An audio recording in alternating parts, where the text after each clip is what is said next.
I'm Andrea Justine, and this is The Mindful Ear, a podcast about learning how to care for every aspect of your life by holding space to curiously observe what thoughts and feelings are uncovered when you focus on making a sincere connection to a lived experience. Each week, I'll be exploring where a quote or well-known saying resonates in my life so that I can unearth new discoveries about my behaviour and begin to understand how to practice more of the values that really matter to me. Before we get started, I would like to welcome you to this very first episode. This podcast is something I've wanted to create for a while, and I'm really excited to share it with the world, literally. The aim for each episode is to create space to sincerely reflect on lived experiences in order to deepen our connection with ourselves and discover ways to practice the values that matter to us the most, so that we can achieve more hopeful outcomes. So what will we be doing each week? Well, each week we'll be analysing a quote or well-known saying through a specific theme. The theme is there to aid the process of making an intentional connection to the text, which creates a way in for us to curiously observe where the quote and theme resonates in our lived experience. To give this process structure, I'll use modified frameworks of sacred reading practices. So what is a sacred reading practice? A sacred reading practice is a contemplative way of reading, most often used for scripture and other religious texts. It is a practice used by faith-led persons in order to deepen their connection with their beliefs and open their hearts to receiving a message that will enable them to practice their faith-led values as a more prominent part of their day-to-day lives. And they do this by creating a meaningful connection within the text, one that resonates on a personal level. Sacred reading practices are believed to be able to reveal things about the reader that they may otherwise overlook and help the reader to make sense of their place within their communities, both near and far. I am not a faith-led person. However, the sentiment and intended benefits of sacred reading practices align with my personal goals, particularly making sense of my place in my community, both near and far, as well as being a pretty neat way for me to act on the mission of this podcast. So I thought to myself, what if I use the practice with slight modifications here and there to create the space needed for lived experiences to be cared for holistically and without judgment? What are the benefits of treating our lived experiences as sacred? And I guess the answer to that is still TBD. However, I am optimistic and excited to learn what those gifts, what those benefits will be, and how those discoveries can be used to progress towards a position of more hopeful outcomes, of loving life, not because it is perfect or easy or because it is free of faults, but because there is a greater understanding and appreciation of its complexity. So let's get started. To kick things off, the quote is, "The grass is greener where you water it." And the theme we'll be making an intentional connection to the quote with is being present. I think this quote is a great metaphor for what being present looks like in practice, as being present is all about existing in that very small window of time that always moves at the pace of life, never holding back in fear of something from the past happening, and never chasing after a future that is unknown and still to be defined. And also never being sucked into the doom scroll to avoid dealing with how you really feel. The sacred reading practice that I will be using to observe where this text resonates is Lectio Divina. Lectio Divina is structured in 4 parts and in my opinion is a good introduction framework for something like this and will be one that we'll often return to over the coming weeks. The first step of Lectio Divina is to read the text and consider what it is saying to you. When I read the quote, "The grass is greener where you water it," it's saying to me, if I want green grass, I need to water it. I need to care for it, to look after it, and whatever part of the grass I do that to the most will be the part of the grass that is greener. The parts I do not do that to or do that less well to will be less green. Step 2 of Lectio Divina calls for reflection on any word or phrase that stands out. And what stands out to me when I read the quote, "The grass is greener where you water it," is where you water it. The words are very directive and accurately describe the concept of being present. Wherever you give your attention to, that's what becomes enlarged. If someone starts talking to you about what a great holiday they had, then you start thinking about how long it has been since your holiday and what your last holiday was like. Your attention has been taken away and you're likely to tune out the other person's story as you fall deeper into your own.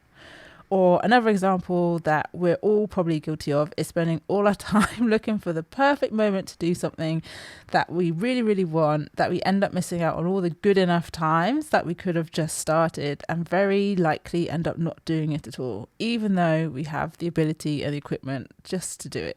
Step 3 of Lectio Divina calls for contemplation of where the text touches your life. At this stage, you want to consider how the quote and the theme can be applied to your lived experience.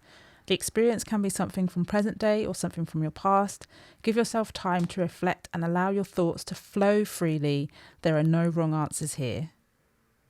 When I reflect on where this quote touches my life and contemplate on what parts are most watered, the most watered parts are the many imagined futures and the past. I am always thinking about the future, imagining different things I'd like to achieve and also things I can do to not get caught out by things that have happened in my past. So this quote really resonates with me, especially with the theme of being present, which is not something I do very well or very often. Since a very young age, my mind has always skipped over the present. It only really made it into my conscious mind when I was past it. And I would then spend time figuring out what I could do better or avoid next time. Growing up, my thoughts were consumed by what I could do that would make things better tomorrow, next week, next month, 5 years from now, or replaying interactions that had happened with alternative outcomes. Even now, there are times I feel like if I only focus on right now, I won't be prepared for an impending danger that is bound to be just around the corner, or I'll miss the opportunity to hone the skills needed to finally prove to the world how great a human I am, and therefore how deserving I am of all the good things I hope for. All my dreams growing up were solely focused on an imagined future, one where I was a somebody who mattered and qualified for all the things I hoped for: friends, people who cared about them, romantic interests, etc. And in my mind, the qualifying criteria for that was excellence. So all I thought about through school, college and uni was how I could be a better swimmer, a better person, a better dancer, a more attractive person, a more studious person. Just how could I be better? How could I get straight A's at life? I didn't spend much time being present because I believed if I could be excellent, I would get all I wanted and more in the future I had imagined. And with sincere reflection, that's probably not the most constructive way to go about things. I'm a 30-something now who is pretty excellent at doing most things other people want them to do. Just ask any of my old managers how easy I made their jobs. Because I was like, oh, there's a problem, I'll figure out how to fix it. But somehow it still doesn't feel as if I have qualified for all the things I imagined when I was growing up. So with this quote in mind, the grass is greener where you water it, I'm wondering if this is the outcome of me watering an imagined grass, one that was always out of reach because it was never really real and could be filled with anything and everything I ever wanted, rather than watering a grass that was within reach and very real, and one that could have blossomed even more beautifully had I given it sufficient care and attention. And it's not as if my grass is not green, it's just the grass I was watering, the imagined grass, the one that required excellence and straight A's at life, has every heart's desire from every stage of my life. So it's bound to feel greener because there's so much more emotion, so much more water there that has gone into creating it and has been made way more alluring than the humdrum of everyday life. Maybe some of you can relate. The intent of imagining the future was pure. I genuinely thought there would be an equal and abundant payoff from working twice as hard and being excellent. So the future I imagined was there to motivate me. However, it became less motivating the older and further into adulting I got, and the cracks in my imagined future started to reveal themselves. The final step of Lectio Divina calls for consideration of what the connection with the text is calling you to do.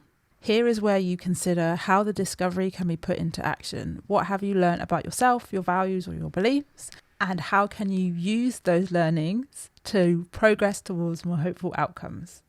The quote, "The grass is greener where you water it," has given me a lot to think about. I definitely feel called to acknowledge the overlooked opportunities to be present and to spend more time watering the real life grass. I feel I would benefit from making more of an effort to acknowledge what I have achieved and the positive feedback that I have been given, either at work or through friends or general life when helping a stranger. I think this exercise has helped me to really see how I skip over those moments and probably focus a lot more on the things that I haven't done necessarily very well and really focus into how I can improve on that. So I definitely skip over the bits that I have done well and the things that are going well. I think from looking only at the moments where I have to improve and get better, the needs to improve grass is what gets all the water, all the attention, and continues to make me feel as if I'm still so far away from where I need to be to qualify for that imagined greener grass I thought up all those years ago.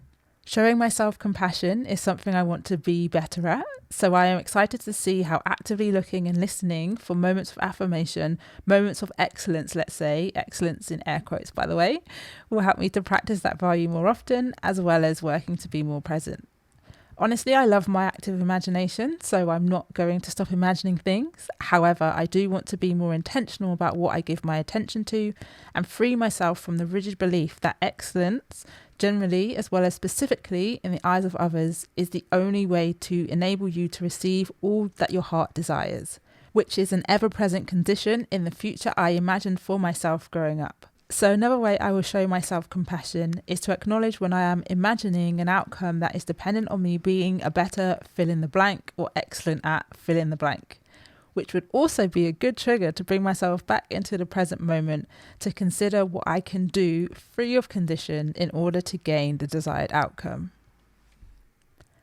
I hope you have enjoyed this episode and have taken time to reflect on where this quote resonates in your life, and observed what opportunities there are for you to reshape the beliefs and behaviours that aren't serving you. To end this podcast, I want to express my gratitude for my younger self and leave a message of encouragement for them and anyone else who needs to hear it in this moment. As you imagine a future that is not yet defined, if it is peppered with the belief that who you are in this moment is not good enough for who you want to be, you will be conditioning yourself to only see your faults, and you'll overlook the magic that is in and around you every day. So every so often, congratulate yourself for something you did just because you liked that you did it. It can be anything, and you'll do this to remind yourself that your opinion of who you are matters just as much, if not more. You've been listening to The Mindful Ear. I'm your host, Andrea Justine. I would love to read where this quote resonates in your life in the comments, along with any thoughts you'd like to share about this episode. Next week, we'll be examining a quote from Marquise Brownlee through the theme Setting Intentions. You can follow the show at The Mindful Ear on Pinterest and Instagram, or head to the website themindfulear.co.uk for the episode transcripts, some artwork inspired by this episode, and podcast recommendations from other series I have listened to and loved. Take care, and thanks for tuning in.